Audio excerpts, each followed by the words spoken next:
সকালে জলসা, সকালে জলসা। নমস্কার, আপনারা দেখছেন চ্যানেল ভিশনের পর্দায় সকালের জলসা। আর সকালের জলসা পরিচালনায় শামশের মল্লিক, আর সঞ্চালনায় রয়েছি আমি আপনাদের বন্ধু বাপ্পা। আজ এই সকালে আরও একবার ফিরে আসা আপনাদের কাছে নতুন একজন শিল্পী বন্ধুকে সাথে নিয়ে। নমস্কার দিদি। নমস্কার। আপনার নাম? সোমা সরকার। আপনি কোথা থেকে আসছেন? আমি বাঁকুড়া থেকে আসছি। আজকের এই অনুষ্ঠানে আপনি কি শোনাবেন? আমি রবীন্দ্রনাথ, শুধুই রবীন্দ্রনাথ। আচ্ছা, আমরা তাহলে আপনার কণ্ঠে প্রথম কবিতা শুনব। কোন কবিতা শোনাবেন? আমি লিপিকা কাব্যগ্রন্থের বিদূষক। আমরা সেই কবিতা শুনে নেব। কাঞ্চীর রাজা কর্ণাট জয় করতে গেলেন। তিনি হলেন জয়ী। চন্দনে, হাতির দাঁতে, সোনা মানিকে হাতি বোঝাই হলো। দেশে ফেরার পথে বলেশ্বরীর মন্দির বলির রক্তে ভাসিয়ে দিয়ে রাজা পুজো দিলেন। পুজো দিয়ে চলে আসছেন, গায়ে রক্ত বস্ত্র, গলায় জবার মালা, কপালে রক্তচন্দনের তিলক। সঙ্গী কেবল মন্ত্রী আর বিদূষক। এক জায়গায় দেখলেন পথের ধারে আমবাগানে ছেলেরা খেলা করছে। রাজা তার দুই সঙ্গীকে বললেন, দেখে আসি ছেলেরা কি খেলছে। ছেলেরা দুই শাড়ি পুতুল সাজিয়ে যুদ্ধ খেলছে। রাজা জিজ্ঞাসা করলেন, কার সঙ্গে কার যুদ্ধ? ছেলেরা বললে, কর্ণাটের সঙ্গে কাঞ্চীর যুদ্ধ। রাজা জিজ্ঞাসা করলেন, কার জিত কার হার? ছেলেরা বুক ফুলিয়ে বললে, কর্ণাটের জিত, কাঞ্চীর হার। মন্ত্রীর মুখ গম্ভীর হলো, রাজার চক্ষু রক্তবর্ণ হলো। বিদূষক হা হা হা করে হেসে উঠল। রাজা যখন তার সৈন্য নিয়ে ফিরে এলেন, তখনও ছেলেরা খেলা করছে। রাজা হুকুম করলেন, এক একটা ছেলেকে গাছের সঙ্গে বাঁধো আর লাগাও বেত।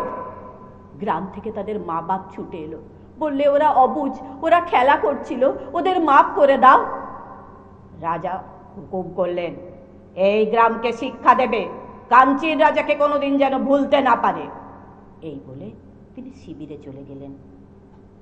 সন্ধ্যের সময় সেনাপতি এসে দাঁড়ালো রাজার সম্মুখে। প্রণাম করে বললে, মহারাজ, শ্রীগাল কুকুর ছাড়া এ গ্রামে কারো মুখে শব্দ শুনতে পাবেন না। মন্ত্রী বলল, মহারাজের মান রক্ষা হলো। পুরোহিত বললে, বিশ্বেশ্বরী মহারাজের সহায়। বিদূষক বললে, মহারাজ, এবার তাহলে আমাকে বিদায় দিন। রাজা বললেন, কেন? বিদূষক বললে, আমি মারতেও পারি নে, কাটতেও পারি নে। বিধাতার প্রসাদে আমি কেবল হাসতে পারি। মহারাজের সভায় থাকলে আমি হাসতে ভুলে যাব। বাহ, ভীষণ ভালো লাগলো আপনার কণ্ঠে কবিতা শুনে। আপনার প্রথম কবিতা আমরা শুনলাম। আপনি কতদিন ধরে কবিতার সঙ্গে যুক্ত আছেন? আমি প্রায় এমনি আমার শিক্ষাগত হিসেবে প্রায় 18 বছর। আচ্ছা। তার আগে একদম ছোটতে শিখেছি মায়ের কাছে। আচ্ছা। আর তারপরে পড়াশোনার চাপে শেখা হয়নি। তারপরে বিয়ে, তারপরে ওই যে কবিতাটা আমার ভেতরে ছিল। আচ্ছা আচ্ছা। তখন মনে হয় ছেলেকে শিখিয়েছি। এবার ছেলেকে আমি শেখাইনি, গুরু ছিল, কিন্তু তাকে তো তৈরিটা তো আমাকেই করতে হতো। হওয়ার পরে ছেলে যখন উচ্চ মাধ্যমিক পাশ করে ইয়েতে ঢুকে গেল ইঞ্জিনিয়ারিংয়ে, আমি ভাবলাম আমি শুরু করি প্রথাগত শিক্ষা। আচ্ছা, মানে বহুদিন ধরেই কবিতার সঙ্গে যুক্ত আছেন, বহুদিন ধরে। বিভিন্ন অনুষ্ঠানেও অংশগ্রহণ করেছেন। আমাদের আজকের এই অনুষ্ঠানে পরবর্তী কবিতা কি শোনাবেন? আমি হরি খেলা। আমরা সেই কবিতা শুনে নেব। পত্র দিল পাঠান কেশর খাঁড়ে, কেতুন হতে ভুনাক রাজার রানী। লড়াই করি আস মিটেছে মিয়া, বসন্ত যায় চোখের উপর দিয়া। এসো তোমার পাঠান সৈন্য নিয়া, হরি খেলবো আমরা রাজপুতানি। যুদ্ধে হারি কোটা শহর ছাড়ি, কেতুন হতে পত্র দিল রানী। পত্র পড়ি কেশর উঠে হাসি, মনের সুখে গোঁফে দিল চাড়া। রঙিন দেখে পাগড়ি দিল মাথে, সুরমা কি দিল আঁখিরও পাতে। গন্ধ ভরা রুমাল নিল হাতে, সহস্রবার দাড়ি দিল ঝাড়া। পাঠান সাথে হরি খেলবে রানী, কেশর হাসি গোঁফে দিল চাড়া। ফাগুন মাসে দক্ষিণ হতে হাওয়া, বকুল বনে মাতাল হয়ে এলো, বল ধরেছে আম্র বনে বনে, ভ্রমরগুলোকে কার কথা শোনে, গুনগুনিয়ে আপন মনে মনে ঘুরে ঘুরে বেড়ায় এলোমেলো। কেতুনপুরে দলে দলে আজি পাঠান সেনা হরি খেলতে এলো, কেতুনপুরে রাজার উপবনে তখন সবে ঝিকিমিকি বেলা। পাঠানেরা দাঁড়ায় বনে আসি, মুলতানেতে তান ধরেছে বাঁশি, এলো তখন 100 রানীর দাসী, রাজপুতানি করতে হরি খেলা। রবি তখন রক্ত রাগে রাঙা, সবে তখন ঝিকিমিকি বেলা। পায়ে পায়ে ঘাগরা উঠে তুলে, ওড়না ওড়ে দক্ষিণে বাতাসে, ডাহিন হাতে বহে ফাগের থারি, নিবি বন্ধে ঝুলিছে পিচকারি, বাম হস্তে গুলাব ভরা ঝাড়ি। সারি সারি রাজপুতানি আসে, পায়ে পায়ে ঘাগরা উঠে তুলে, ওড়না ওড়ে দক্ষিণে বাতাসে। আঁখির ঠারে চতুর হাসি হেসে কেশর তবে কহে কাছে আছি, বেঁচে এলে অনেক যুদ্ধ করি, আজকে বুঝি জানে প্রাণে মরি।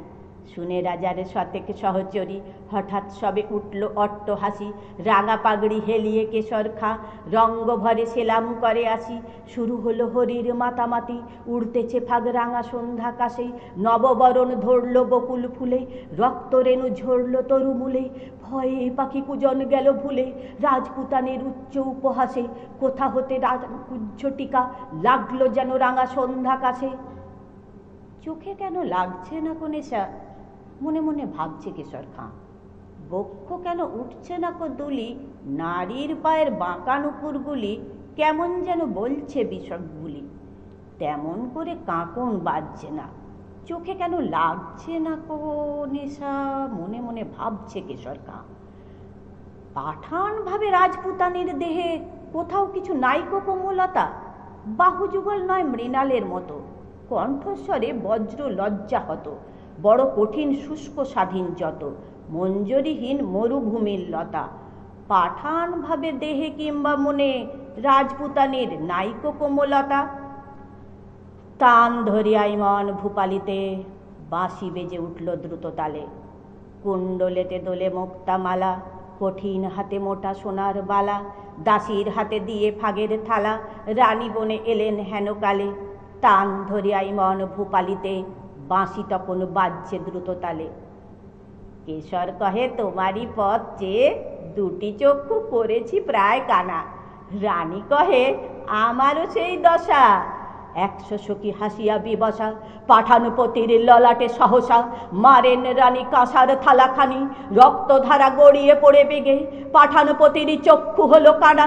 বিনা মেঘে বজ্র রবের মতো উঠল বেজে কারা না কারা, জ্যোৎস্না কাছে চমকে ওঠে শশী, ঝনঝনিয়ে ঝিকিয়ে ওঠে অসি। সানাই তখন দ্বারের কাছে বসি, গভীর সুরে ধরল কানাড়া, কুঞ্জবনের তরু তলে তলে উঠল বেজে কারা না কারা। বাতাস বেয়ে ওড়না গেল উড়ে, পড়ল খসে ঘাগরা ছিল যত, মন্ত্রে যেন কোথা হতে কেড়ে বাহির হলো নারী সজ্জা ছেড়ে। 100 বীর ঘিরল পাঠানেরে, পুষ্প হতে 100 সাপের মতো, স্বপ্ন সম ওড়না গেল উড়ে, পড়ল খসে ঘাগরা ছিল যত। যে পথ দিয়ে পাঠান এসেছিল, সে পথ দিয়ে ফিরল না কো তারা। ফাগুন রাতে কুঞ্জ বিতানে, মত্ত কোকিল বিরাম নাহি জানে। কেতুনপুরে রাজার উপবনে, কেশর খাঁয়ের খেলা হলো সারা। যে পথ দিয়ে পাঠান এসেছিল, সে পথ দিয়ে ফিরল না কো তারা। অসাধারণ কণ্ঠস্বর এবং বাচনভঙ্গি বারবার মন ছুঁয়ে যাচ্ছে। যত কবিতা শুনছি তত বেশি করে আপনার কণ্ঠে কবিতা শুনতে ইচ্ছে করছে। পরবর্তী কবিতা আপনি কি শোনাবেন আমাদের? পরবর্তী কবিতা আমি শোনাবো প্রেমের সোনা। আচ্ছা। রবিদাস চামার ঝাড় দেয় ধুলো, স্বজন রাজপথ বিজন তার কাছে, পথিকেরা চলে তার স্পর্শ বাঁচিয়ে। গুরু রামানন্দ প্রাতঃ স্নান সেরে চলেছেন দেবালয়ের পথে। দূর থেকে রবিদাস প্রণাম করল তাকে, ধুলায় ঠেকালো মাথা। রামানন্দ শুধালেন, বন্ধু কে তুমি? রবিদাস বললে, বন্ধু আমি শুকনো ধুলো, প্রভু তুমি আকাশের মেঘ, ঝড়ে যদি তোমার করুণার ধারা, গান গেয়ে উঠবে বোবা ধুলো রং বেরঙের ফুলে। রামানন্দ নিলেন তাকে বুকে, দিলেন তাকে প্রেম। রবিদাসের প্রাণের কুঞ্জ বনে লাগলো শীত বসন্তের হাওয়া। চিতরের রানী ঝালি তার নাম, গান পৌঁছলো তার কানে, তার মন করে দিল উদাস। ঘরের কাজে মাঝে মাঝে দু চোখ দিয়ে জল পড়ে ঝরে, মান গেল তার কোথায় ভেসে। রবিদাস চামারের কাছে গুরু প্রেমের দীক্ষা নিলেন রাজরানী স্মৃতি শিরোমণি। রাজকুলের বৃদ্ধ পুরোহিত বললেন, ধিক মহারানীর ধিক, জাতিতে অন্তজ রবিদাস ফেরে পথে পথে, ঝাড় দেয় ধুলো, তুমি তাকে প্রণাম করলে গুরু বলে। ব্রাহ্মণের হেঁট হলো মাথা, এ রাজ্যে তোমার। রানী বললে, ঠাকুর শোনো তবে, আচারের হাজারো গ্রন্থি দিনরাত্রি বাঁধো কেবল শক্ত করে।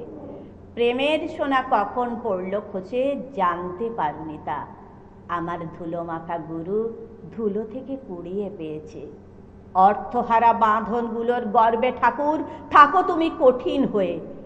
আমি সোনার কাঙালিনী, ধুলোর সে দান নিলেম মাথায় করে। আহা, মন ভরে যাচ্ছে সকাল সকাল আপনার কণ্ঠে কবিতা শুনে। সময় হয়েছে ছোট্ট একটা বিজ্ঞাপন বিরতির। কথা দিলাম বিজ্ঞাপন বিরতির পর আবারও ফিরে আসব সকালের জলসা অনুষ্ঠান নিয়ে আজকের এই পর্বে। নাচ, গান অথবা আবৃত্তি সবার সামনে তুলে ধরতে চান আপনার প্রতিভা? তাহলে আর দেরি কেন? যোগাযোগ করুন আমাদের সাথে। আমরা তুলে ধরব আপনার সৃষ্টি, আপনার প্রতিভা। সকালের জলসা। যোগাযোগ করুন 9830567111 অথবা 7699587887 এই নম্বরে। সকালের জলসা। গানে ভুবন ভরিয়ে দেবে ভেবেছিল একটি পাখি। আজ মন চেয়েছে আমি হারিয়ে যাব আমি তোমার সাথে। মনেরে আজ কহ যে ভালো মন্দ যাহাই আসুক সত্যের লও সহজে।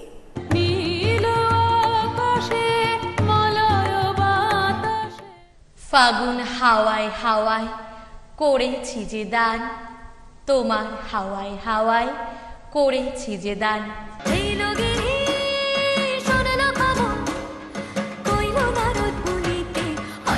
আমার প্রাণ লো আবার আইলো উমা বাড়িতে, আইলো আমার প্রাণ লো আবার আইলো উমা বাড়িতে।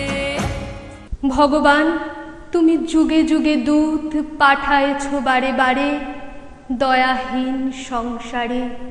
তারা বলে গেল ক্ষমা করো সবে, বলে গেল ভালোবাসো। আমি মন দিয়েছি, মনটা নিতে চাই একটু, তোমার ডাকছে কাছে তাই। আবার আসিব ফিরে ধান সিঁড়িটির তীরে এই বাংলায়। না না, বাংলায় নয়, আপনারা দেখছেন টিভির পর্দায় সকালের জলসা, পরিচালনায় শামসের মল্লিক। সকালে জলসা, সকালে জলসা। ছোট্ট একটি বিজ্ঞাপন বিরতির পর আবারও ফিরে এলাম সকালের জলসা অনুষ্ঠানে। আর সকাল সকাল দিদির কণ্ঠে কবিতা শুনতে যত শুনছি মনে হয় এবার কোন কবিতা শুনব, তারপর কোন কবিতা শুনব। তো এবার আপনি আমাদের দর্শক বন্ধুদের জন্য কোন কবিতা শোনাবেন? এটা রবীন্দ্রনাথ ঠাকুরের পুনশ্চ কাব্যগ্রন্থের কবিতা ছেলেটা।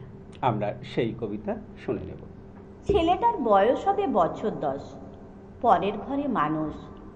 যেমন আগাছা বেড়ে ওঠে ভাঙা বেড়ার ধারে, মালির যত্ন নেই, আছে আলোক বাতাস বৃষ্টি, পোকামাকড় ধুলোবালি। কখনো ছাগলে দেয় মুড়িয়ে, কখনো মারিয়ে দেয় গরুতে। তবু মরতে চায় না, কঠিন হয়ে ওঠে। ডাঁটা হয় মোটা, পাতা হয় সবুজ চিকন। ছেলেটা কুল পাড়তে গিয়ে গাছের থেকে পড়ে হাড় ভাঙে, বুনো ফল খেয়ে ভিড়মি লাগে। হ্রদ দেখতে গিয়ে কোথায় যেতে কোথায় যায়, কিছুতেই কিছু হয় না। আধমরা হয়েও বেঁচে ওঠে, হারিয়ে গিয়েও ফিরে আসে। কাদা মেখে কাপড় ছিঁড়ে মার খায়, দমাদম গাল খায়, অজস্র ছাড়া পেলেই আবার দেয় দৌড়। মরা নদীর বাঁকে দাম জমেছে বিস্তর। বক দাঁড়িয়ে থাকে দাঁড়ে, দাঁড়কাক বসেছে বইচি গাছের ডালে। আকাশে উড়ে বেড়ায় শঙ্খচিল, লম্বা লম্বা বাঁশ পুঁতে জাল পেতেছে জেলে। বাঁশের ডগায় বসে আছে মাছরাঙা, পাতিহাঁসগুলো ডুবে ডুবে গুগলি তোলে। বেলা দুপুর, লোভ হলো ওইখানে ডুব দিতে। তলায় পাতা ছড়িয়ে শ্যাওলাগুলো দুলতে থাকে জলে, মাছগুলো খেলা করে। আরো তলায় আছে নাকি নাগকন্যা, সোনার কাঁকন দিয়ে আঁচড়ায় লম্বা চুল, আঁকা বাঁকা ছায়া তার জলের ঢেউয়ে। ছেলেটার লোভ হলো ওইখানে ডুব দিতে। কি আছে দেখি না, সবটাতে এই তার লোভ। দিল ডুব, দামে গেল জড়িয়ে, চেঁচিয়ে উঠে খাবি খেয়ে তলিয়ে গেল জলের তলায়। মাঠে রাখাল চড়াচ্ছিল গরু, জেলেদের ডিঙি নৌকা নিয়ে টানাটানি করে তুলল তাকে। তখন সে নিঃসাড়। তারপর বহুদিন ধরে মনে পড়েছে চোখে কি করে সর্ষে ফুল দেখে, আধার ঘনি আসে। যে মাকে কচিবেলায় হারিয়েছে তার ছবি জাগে মনে, জ্ঞান যায় মিলিয়ে। ভারী মজা, কি করে মরে সেই মস্ত কথাটা। সাথীকে লোভ দেখিয়ে বলে, একবার দেখ না ভাই ডুবে, কোমরে দড়ি বেঁধে আবার টেনে তুলবো তোকে। ওর কেমন লাগে সেটা জানতে খুব ইচ্ছে করে। সাথী রাজি হয় না, রেগে বলে, ভিতু ভিতু ভিতু কোথাকার। বক্সিদের ফলের বাগান, সেখানে লুকিয়ে যায় জন্তুর মতো। মার খেয়েছে বিস্তর, ফল খেয়েছে আরো অনেক বেশি। বাড়ির লোকে বলে, লজ্জা করে না বাঁদর? কেন লজ্জা? বক্সিদের খোঁড়া ছেলেটা তো ঠেঙিয়ে ঠেঙিয়ে ফল পাড়ে, ঝুড়ি ভরে নিয়ে যায়, গাছের ডাল যায় ভেঙে, ফল যায় দোলে, লজ্জা করে না? একদিন পাকড়াশিদের মেজো ছেলে একটা কাঁচ পড়ানো চোঙ এনে ওকে বললে, দেখ না ভেতর বাগে। দেখলে নানান রং সাজানো। বললে, দে না ভাই আমাকে, তোকে দেব আমার ঘষা ঝিনুক, কাঁচা আম ছাড়াবি মজা করে, আর দেব আমের কষির বাঁশি। দিল না ওকে, কাজেই চুরি করতে হলো। ওর লোভ নেই, ও কিছু রাখতে চায় না, শুধু দেখতে চায় কি আছে ভেতরে। খোদন দাদা কানে মোচড় দিতে দিতে বলল, চুরি করলি কেন? লক্ষ্মী ছাড়াটা জবাব দিল, ও কেন দিল না? যেন চুরির আসল দায় পাকড়াশিদের ছেলের। ভয় নেই, ঘৃণা নেই ওর শরীরটাতে। কোলা ব্যাং তুলে ধরে খপ করে। উঠোনে আছে খোঁটা পোতার গর্ত, সেখানে সেটা পোষে। খেতে দেয় পোকামাকড়, কুবড়ে পোকা ধরে এনে রাখে কাগজের বাক্সে। খেতে দেয় গোবরের গুটি, কেউ ফেলে দিতে গেলে অনর্থ বাঁধে। স্কুলে যায় পকেটে নিয়ে কাঠবেড়ালি। একদিন একটা হেলে সাপ ধরে রাখলে মাস্টারের ডেস্কে। ভাবলে, দেখি না কি করে মাস্টারমশাই। ভদ্রলোক ডেস্ক খুলে লাফিয়ে উঠে দিলেন দৌড়। দেখবার মতো সে দৌড়। ওর একটা কুকুর ছিল পোষা, কুলিন জাতের নয়, একেবারে বঙ্গজ। চেহারাটা প্রায় মনিবের মতো, ব্যবহারটাও। অন্ন জুটত না সব সময়, চুরি ছাড়া গতি ছিল না। সেই অপকর্মের মুখে একদিন তার চতুর্থ পাটি হয়েছিল খোঁড়া। মনিবের বিছানা ছাড়া কুকুরটার ঘুম হতো না, ওকে নইলে মনিবেরও সেই দশা। একদিন প্রতিবেশীদের বাড়া ভাতে মুখ দিতে গিয়ে কুকুরটির দেহান্তর হলো। মরণান্তিক দুঃখে যার চোখে জল বেরোয়নি, দুদিন সে লুকিয়ে লুকিয়ে কেঁদে কেঁদে বেড়ালো। বক্সিদের ফলের বাগানে পেকেছে করম চা, সেটা চুরি করতেও উৎসাহ হলো না ওর মনে। সেই প্রতিবেশীদের ভাগ্নে ছিল 7 বছরের, তার মাথায় চাপিয়ে দিয়ে এলো ভাঙা হাঁড়ি। হাঁড়ি চাপা তার কান্না শোনালো যেন ঘানি কলের বাঁশি। গেরস্ত বাড়িতে ঢুকলে সবাই তাকে দৌড় করে। কেবল তাকে ডেকে এনে দুধ খাওয়ায় সিধু গয়লানে। তার ছেলেটি মারা গেছে 7 বছর আগে, বয়সে ওর সঙ্গে 3 দিনের তফাৎ। ওরই মতন কালো হলো, ডাকটা ওরই মতন চ্যাপটা। কেউ ওর হয়ে শাসন করতে এলে গয়লানি মাসি পক্ষ নেয় ওর, আর গয়লানি মাসির ওপরে সব দৌড়াত্তি ওর। কখনো তার বাঁধা গরুর দড়ি দেয় কেটে, তার ভাঁড় রাখে লুকিয়ে, খয়েরের রং লাগিয়ে দেয় তার কাপড়ে। একদিন অম্বিকে মাস্টার এসে আমার কাছে দুঃখ করে গেল। শিশু পাঠ্যে আপনার লেখা কবিতাগুলোতে ওর মন বসে না, এমন নিরেট বুদ্ধি। পাতাগুলো দুষ্টুমি করে কেটে রেখে দেয়, এত বড় বাঁদর। আমি বললুম, সে ত্রুটি আমারই। থাকতো যদি ওর নিজের জগতের কবি, তাহলে গুবরে পোকা এত স্পষ্ট হতো তার ছন্দে, ও ছাড়তে পারত না। কোনোদিন কি ব্যাঙের খাঁটি কথাটা পেরেছি লিখতে? আর ওই নেড়ি কুকুরের ট্র্যাজেডি। আমরা বেশ কয়েকটি কবিতা শুনলাম। কেমন লাগছে আপনার এখানে এসে কবিতা শোনাতে? খুবই ভালো লাগছে। আপনার ভবিষ্যৎ স্বপ্ন কি কবিতায় ঘিরে? কবিতাটা নিয়েই এগিয়ে যাওয়া আর কি। আমার একটা স্কুলও আছে, আচ্ছা, ছোট ছোট বাচ্চাদেরকে তৈরি করছি। আমাদের তো সময় প্রায় শেষের দিকে, একটা ছোট্ট করে কবিতা যদি আমাদের শোনা। এখন আষাঢ় মাস, বর্ষাকাল, একটা বর্ষার কবিতা একদম ছোট্ট করে। ছোট্ট করে। আষাঢ়। নীল নবঘনে আষাঢ় গগনে তিল ঠাঁই আর নাহিরে। ওরে আজ তোরা যাস নে ঘরের বাহিরে। বাদলের ধারা ঝরে ঝরো ঝরো, আউশের ক্ষেত জলে ভরো ভরো। কালি মাখা মেঘে ওপারে আঁধার ঘনিয়েছে দেখ চাহিরে। ওগো আজ তোরা যাস নে ঘরের বাহিরে। ওই ডাকে শোনো ধেনু ঘন ঘন, ধবলিরে আনু গোহালে। এখনই আঁধার হবে বেলাটুকু পোহালে। দুয়ারে দাঁড়ায়ে ওগো দেখ দেখি, মাঠে গেছে যারা তারা ফিরিছে কি? রাখাল বালক কি জানি কোথায়, সারা দিন আজি খোয়ালে। এখনই আঁধার হবে বেলাটুকু পোহালে। শোনো শোনো ওই পারে যাবে বলে কে ডাকিছে বুঝি মাঝিরে। খেয়া পারাপার বন্ধ হয়েছে আজিরে। পুবে হাওয়া বয় কুলে নেই কেউ, দুকুল বাহিয়া উঠে পড়ে ঢেউ। দর দর বেগে জলে পড়ি জল, ছলো ছলো উঠে বাজিরে। খেয়া পারাপার বন্ধ হয়েছে আজিরে। ওগো আজ তোরা যাস নে গো, তোরা যাস নে ঘরের বাহিরে। আকাশ আঁধার বেলা বেশি আর নাহিরে। ঝরো ঝরো ধারে ভিজিবে নিচল, ঘাটে যেতে পথ হয়েছে পিছল। ওই বেনুবন দুলে ঘন ঘন, পথ পাশে দেখ চাহিরে। ওগো আজ তোরা যাস নে ঘরের বাহিরে। বাহ, খুব সুন্দর একটা সকাল, খুব সুন্দর একটা অনুষ্ঠান আপনার কাছ থেকে উপহার এসে পেলাম। এবং আমাদের সকালের জলসার পক্ষ থেকে আপনার জন্য রয়েছে সার্টিফিকেট, রয়েছে গিফট কুপন, রয়েছে আপনার জন্য মেডেল, আর রয়েছে মেমেন্টো। অনেক অনেক শুভেচ্ছা আর শুভকামনা শিল্পী বন্ধুর জন্য। আজকের অনুষ্ঠান এই পর্যন্ত, আবারও দেখা হবে অন্য কোনো দিন।